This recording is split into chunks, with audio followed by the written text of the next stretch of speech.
안녕하세요. 시부모님과 남편을 쫓아낸 30대 여성입니다.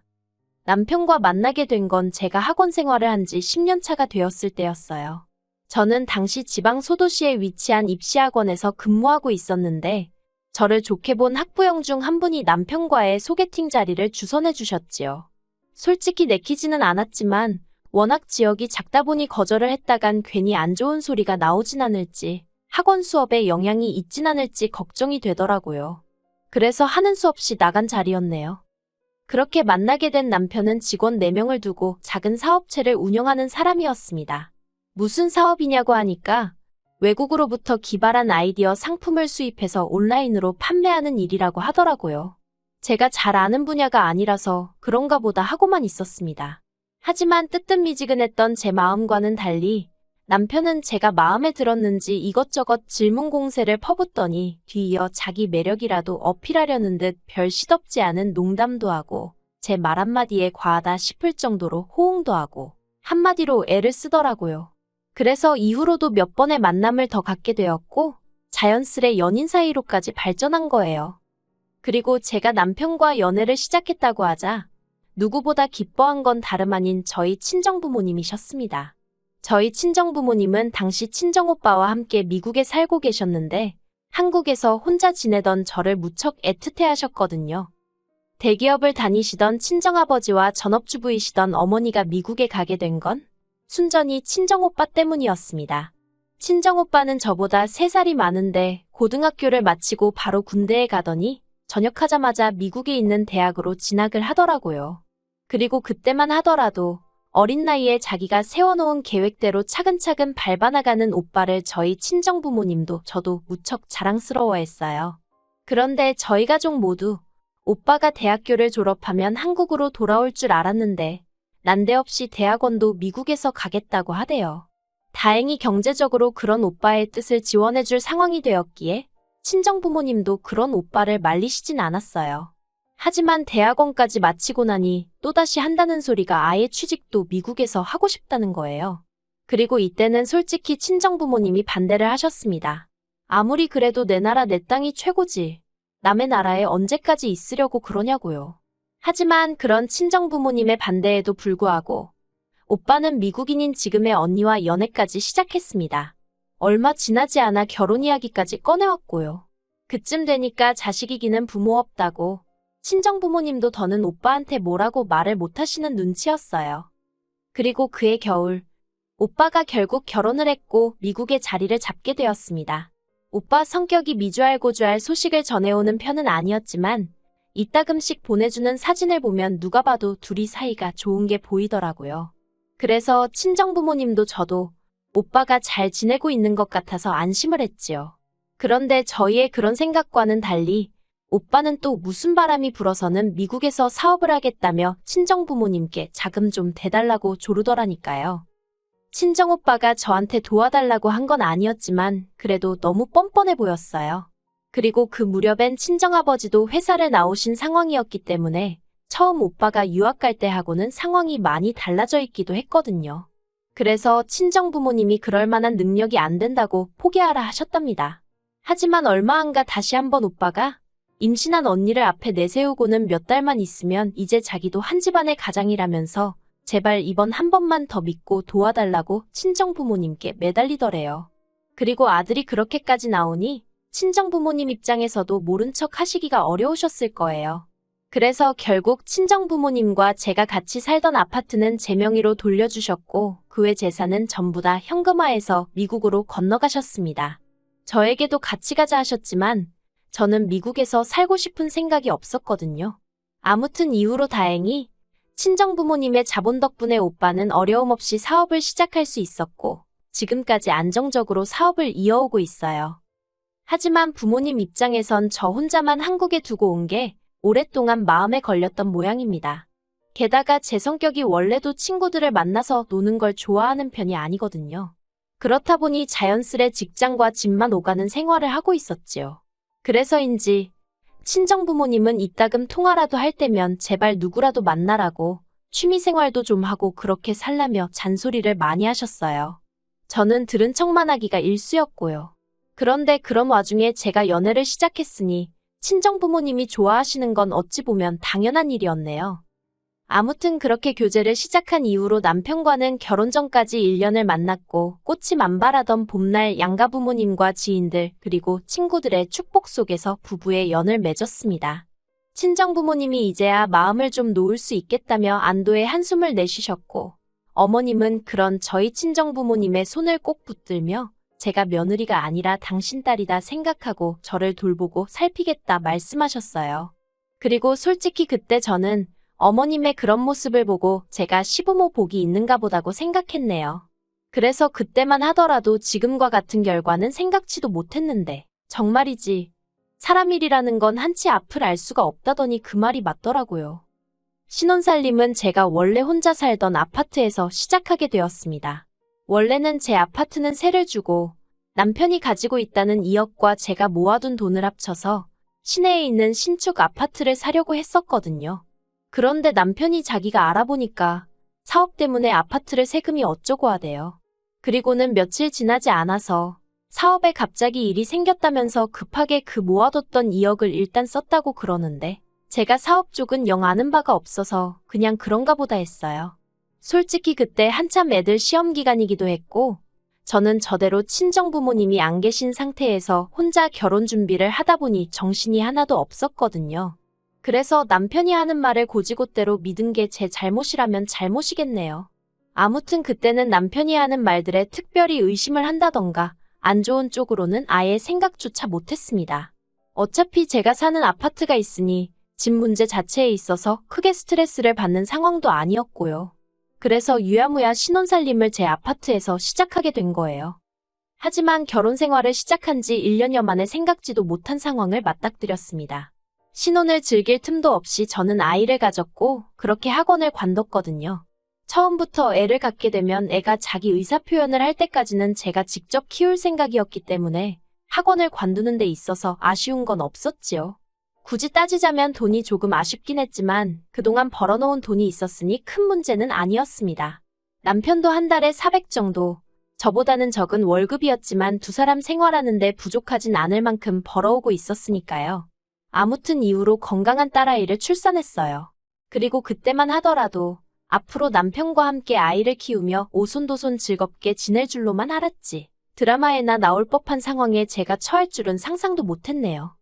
출산 후 제가 산후조리원에 바로 들어가기도 했고 그래서 친정부모님께는 애가 100일 정도나 되면 한번 나오시라고 했어요. 특히나 친정아버지가 하루빨리 손녀를 안아보고 싶다며 아쉬워하셨지만 어쨌든 혹시 모를 상황에 대비한 딸아이의 건강이 우선이었으니 이해하신다 하셨고요. 그런데 산후조리원에서 나와 남편과 함께 집에 도착하던 날 남편이 현관 앞에 도착했어야 하는 말이 지금 집에 어머님 아버님이 와 계시다는 거예요. 현관문을 여니 눈앞에 펼쳐진 건 정말 가관도 아닌 집안 꼬라지였습니다. 일단 저와 남편이 쓰던 안방은 어느새 어머님 아버님 차지가 되어 있었고 그런 와중에 어머님은 민망한 기색도 없이 자랐다며 저를 반기시는데 한마디로 여기가 내 집이 맞나 싶더라고요. 까놓고 말해서 제가 산후조리원에 입원해 있던 동안 어머님 아버님 두 분 다 두세 번 얼굴을 비추셨는데 그때마다 한 번도 합가의 히읗차도 꺼내신 적이 없었기에 눈앞에 펼쳐진 상황이 더 믿기지가 않았던 것 같아요. 한마디로 어머님 아버님과 남편한테 뒤통수를 세게 맞은 기분이었습니다. 남편에게 도대체 이게 지금 무슨 상황이냐고 따졌더니 남편은 저더러 정말 복도 많다면서 하는 말이 장모님도 안 오시는데 시어머니가 애를 봐준다고 오신 거라며 오히려 몇 번이고 생색을 내더라고요. 막말로 누가 고마워하는 것도 아닌데 혼자서 난리였지요. 제가 어떻게 나랑 상의 한마디 없이 그런 일을 결정할 수 있냐고 물었더니 전부 다 저를 생각해서 그런 건데 뭘 상의를 하냐입니다. 어처구니가 없어서 그래서 나를 생각해서 내가 쓰던 안방도 내드렸냐 따졌어요. 그랬더니 오히려 남편이 제가 이해가 안 된다는 표정을 짓고는 시부모님이 제일 어른이시니 당연히 방도 제일 큰 방에서 지내시게 하는 게 맞는 거 아니냐대요. 막말로 이 인간이 무슨 효자병이라도 걸렸나 싶어서 어이가 없더라고요. 어쨌든 짐은 이미 다 들어왔지. 애를 챙겨야 되는데 몸은 힘들어 죽겠지. 제가 뭔가 이성적으로 할 수 있는 상황이 아니었어요. 그리고 동시에 가구며 짐이며 다 들여놓은 어머님 아버님을 당장에라도 내쫓을 수도 없는 노릇이었기에 일단 당분간은 남편 말대로 어머님께 딸애를 부탁드리고 저는 몸을 회복하는데 신경을 쓰기로 마음을 비웠지요. 하지만 한 달이 뭐예요. 보름도 되지 않았을 무렵부터 어머님과 아버님은 저와 딸에만 남겨놓고 외출을 시작하셨습니다. 친구들하고 약속이 있네. 어디 가기로 했네. 별의별 핑계를 대시면서 말이에요. 그뿐만이 아니라 말로는 며느리인 저와 손녀인 저희 딸을 챙겨주러 오셨다면서 정작 제가 도움이 필요한 집안일이라던가 그런 쪽에 있어서는 아주 모른 척 하시대요. 그러면서도 당신들 빨래며 설거지는 끊임없이 내놓으셨고요. 한마디로 졸지에 저는 딸애 하나만 돌보는 것도 부족해 어머님 아버님이 벗어던진 속옷까지 빨아야 했을 만큼 온갖 집안일을 떠맡게 되었습니다. 하지만 그걸로도 부족해 어머님은 불난집이나 마찬가지였던 저에게 기어이 기름을 들이부으셨어요. 무슨 말이냐 하면 하루는 어머님이 저한테 따질 게 있다면서 수유 중인 저를 작은 방에서 거실로 불러내셨거든요. 영문을 몰랐던 제가 무슨 일이라도 있냐고 어머님 아버님께 물었습니다. 그러자 어머님은 물론이고 아버님도 진지한 표정으로 이 집이 누구 명의로 되어 있냐고 물으시대요. 당연히 저는 제가 남편과 결혼하기 전 친정부모님이 사시다 제 명의로 넘겨주신 집이라고 이야기했지요. 그러자 어머님이 대뜸 그럼 결혼을 했으니까 공동명의로 돌려야지. 언제 돌릴 거냐고 내일이라도 돌리라는 거예요. 황당해서 결혼을 했어도 남편이 1원 한 푼 보탠 게 없는데 왜 공동명의를 하느냐고 그렇게는 어렵다고 했어요. 그랬더니 어머님이 괘씸하다며 그럼 당신도 앞으로는 저희 딸을 안 봐주시겠다나요. 솔직히 그 말을 듣는데 아차 싶기는커녕 어처구니가 없었습니다. 처음부터 공동명의가 문제인 건지 아니면 그저 딸애를 봐주기가 싫으신 건지도 모르겠던 상황이었지만 이쪽이든 저쪽이든 기분이 나쁜 건 사실이었으니까요. 그리고 동시에 그간 저희 딸애를 봐주면 얼마나 봐주셨다고 저런 소리를 하나 싶대요.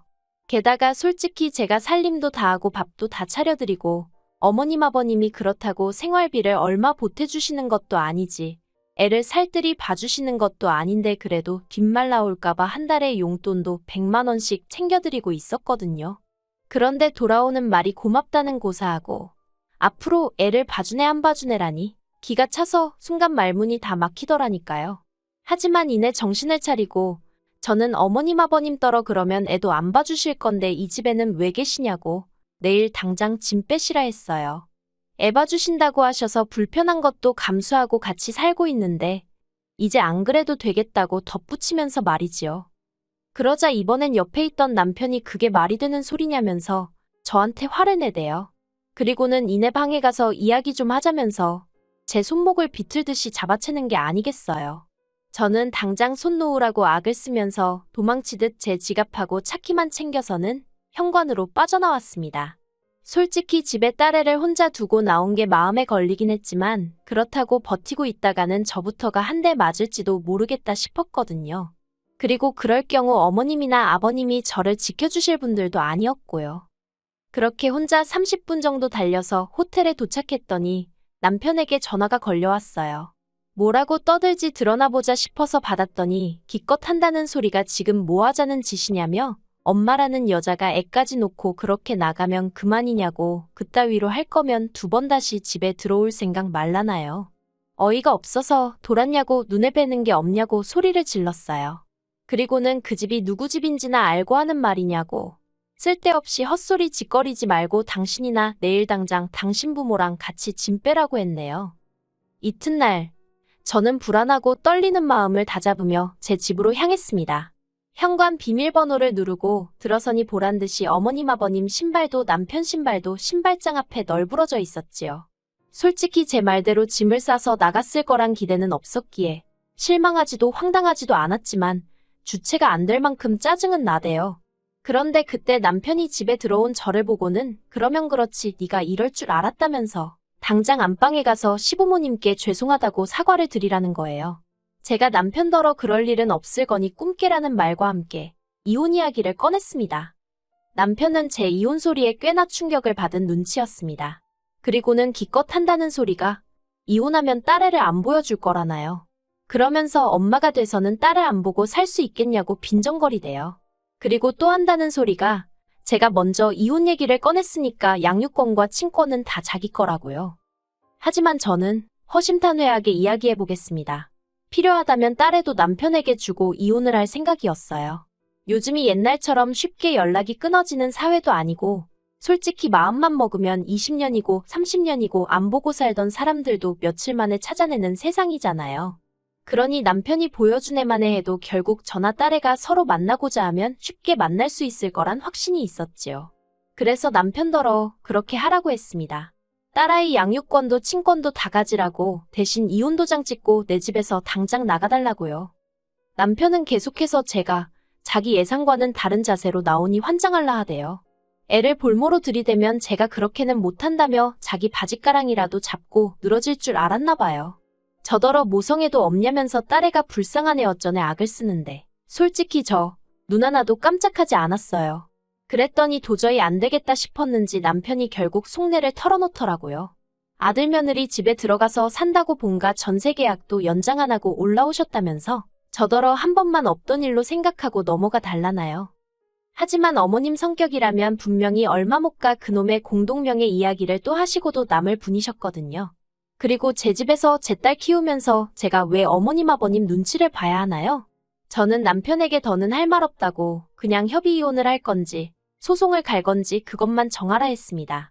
어느 쪽이든 상관없지만 소송으로 하면 당신이 오히려 나한테 위자료를 줘야 할지도 모른다는 조언 정도는 해줬고요. 그리고 결론부터 이야기하자면 남편과 저는 협의 이혼을 했어요. 양육비 핑계로 남편과 얽히는 게 싫어서 한 달에 50만 원씩으로 계산해 10년치로 6천 먼저 받았고요. 시부모님은 상황이 어려워지셨습니다.